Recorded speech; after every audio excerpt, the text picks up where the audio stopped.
안녕하세요. 잡시광입니다. 최근 대만과 일본 언론들은 TSMC가 일본 구마모토현에 건설 중인 첫 번째 반도체 공장이 내년 2월 준공될 것이라고 보도했습니다.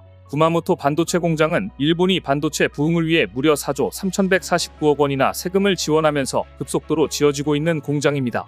그런데 이처럼 일본이 반도체 부흥에 사활을 걸고 있는 공장에 예상치 못한 대형 악재가 발생했습니다.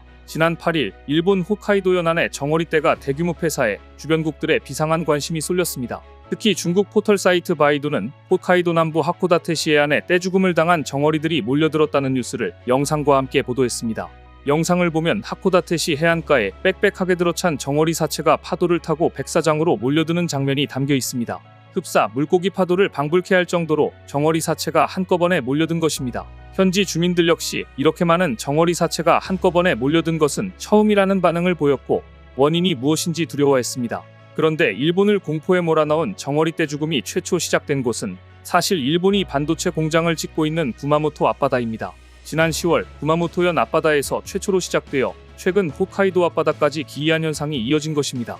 특히 중국 매체들이 일본 해안가에 떠밀려온 정어리 집단 폐사에 비상한 관심을 보였습니다. 관련 기사는 중국 바이두에서 인기 뉴스 2위에 올랐으며 중국 주요 매체들은 물론 지역 언론들까지 앞다퉈 게재하는 등 폭발적인 관심을 끌었습니다.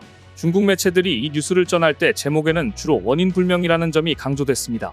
중국이 이처럼 일본 해안에 밀려온 정어리떼 사체에 큰 관심을 보이는 이유는 일본의 후쿠시마 제1원자력발전소 오염수 해양 방류와 관련이 있습니다.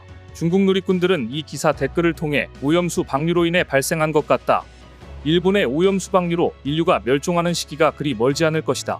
중국 매체들은 앞서 지난 10월 18일에도 일본 매체를 인용해 규슈 구마모토현에서 수천 마리의 정어리 사체가 발견됐다는 소식을 전하면서 오염수가 원인인가란 제목을 달았습니다.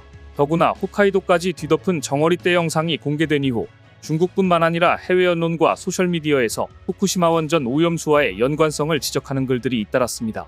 영국의 대중매체인 데일리메일도 수천 톤의 물고기 사체가 일본 해안으로 밀려왔다는 제목으로 관련 내용을 보도하면서 일본이 후쿠시마 방사능 오염수를 바다에 방류한 지 3개월 뒤에 일어난 일임을 강조했습니다. 그러자 당황한 일본은 일부 언론이 정어리류의 사체와 처리수의 해양 방출을 관련이 있는 것처럼 보도하고 있는데 수산청의 자체 조사 결과 처리수의 해양 방출을 이유로 삼을 근거가 없다고 설명하고 있다며 억측을 자제해달라고 했습니다.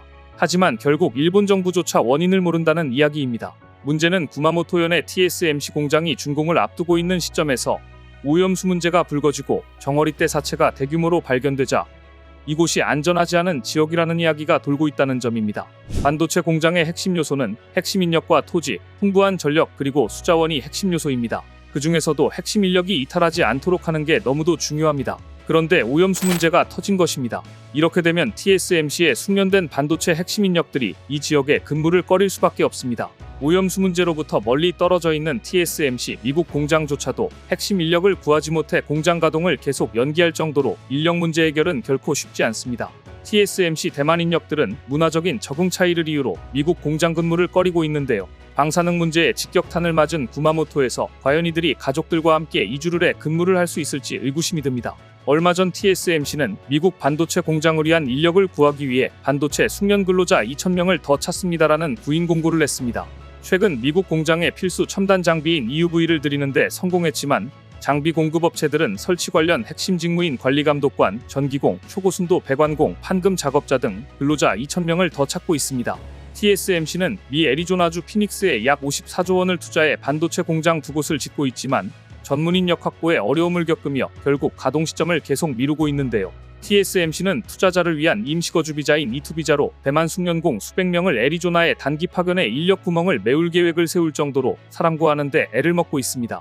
대만의 핵심 인력들이 미국의 조직 문화 적응에 애를 먹으며 미국행을 거절하는 경우도 많기 때문입니다. 더구나 대만인들은 그간 방사능 오염수 방류에 민감하게 반응해왔습니다. 일본이 오염수를 방류하자 대만에서도 소금 사재기 열풍이 불었을 정도로 민감했습니다. 한국에서 소금 사재기 열풍이 불었을 당시 이 현상이 대만까지 전해진 것입니다. 대만의 불안감이 가중된 상황에서 일본 주재 대만 대표라는 사람이 방사능이 몸에 이롭다는 헛소리까지 늘어놓자 불난집에 불을 붙이고 말았습니다. 얼마 전 일본 주재 대만 대표가 방사원소가 건강에 유익하다는 식의 발언을 해 논란이 됐는데요. 최장팅 주일본 대만 대표는 SNS를 통해 실제로 밀양의 방사성 원소는 신체에 유익하다며 대만 베이토우 온천이나 일본 타마가와 온천을 예로 들면서 이곳에는 밀양의 라듐이 포함되어 있고 연구에서 이는 건강에 유익한 것으로 판명됐다는 말을 했습니다. 이 발언은 곧 일본 주재 대만 대표라는 위치에 있는 사람으로서 할 말이냐며 대만 내에서 많은 이들의 반발을 불러일으켰고 그제서야 자신은 온천의 라듐 효과에 대해서만 이야기한 것이지 처리수에 대해서 언급하지 않았다고 해명했는데요. 하지만 이미 늦었습니다. 야당인 대만 국민당 주리룬 주석은 최장팅 대표의 이 같은 발언은 다른 사람으로 하여금 주일 대만 대표가 아닌 주대만 일본 대표라 여겨질 수 있다. 최장팅 대표가 직접 오염수를 몇 잔 드셔보고 국민을 안심시켜달라고 직격탄을 날렸습니다. 오염수 문제로 일본과 대만의 반도체 협력이 삐그덕거리는 가운데 글로벌 반도체 기업들은 한국에 둥지를 틀기 시작했습니다. 삼성은 최근 반도체 핵심 기업인 네덜란드 ASML의 공식 협력을 받아냈습니다. 지난 12일 네덜란드 펠트호번에 위치한 ASML에서 열린 한 네덜란드 반도체 기업인 간담회에서 삼성전자와 ASML은 차세대 반도체 제조기술 연구개발센터를 한국에 설립하는 MOU를 체결했습니다. 또한 SK하이닉스와 ASML은 EUV용 수소가스 재활용 기술 공동개발 MOU를 체결했습니다. EUV 장비 내부의 광원 흡수 방지용 수소가스를 소각하지 않고 재활용하는 기술을 공동개발하는 내용입니다. 반도체 핵심 기업인 네덜란드의 ASML이 제조시설이 없는 해외에 R&D 센터를 짓는 것은 한국이 처음입니다. ASML은 웨이퍼에 회로를 새기는 노광장비 생산업체로 세계 최첨단 기술을 보유하고 있어 글로벌 반도체 업계에서 슈퍼을로 통하는 회사입니다. 따라서 슈퍼을 ASML과의 협력은 지금까지 한국이 약점으로 평가받았던 반도체 장비와 소재 분야에서 앞으로는 네덜란드와의 전략적 연대를 통해 더욱 경쟁력을 확보했다는 의미를 갖고 있습니다.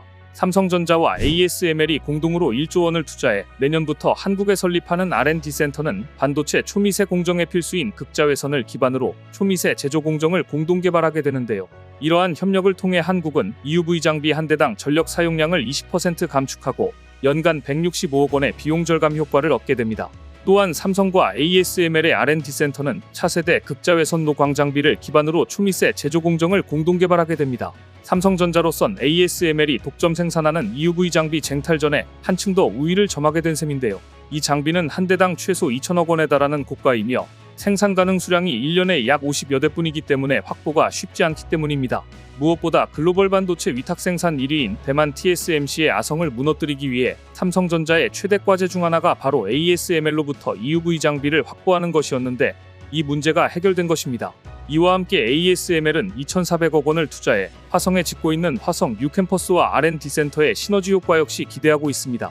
삼성, SK하이닉스 그리고 ASML의 협력 소식은 한국을 따라잡고 반도체 부흥을 이루겠다며 막대한 세금을 반도체 공장에 쏟아붓고 있는 일본과 상당히 대비되는 장면입니다. 일본은 돈으로 해외 협력을 추진하는 반면 한국은 동등한 관계에서 기술력으로 협력을 만들고 있기 때문입니다. 어떤 협력 관계가 더 공고하게 유지될지 앞으로 관심 있게 지켜봐야 할 것 같습니다. 오늘 준비한 소식은 여기까지입니다. 댓글을 통한 여러분들의 많은 의견 기다리겠습니다. 시청해주셔서 감사합니다.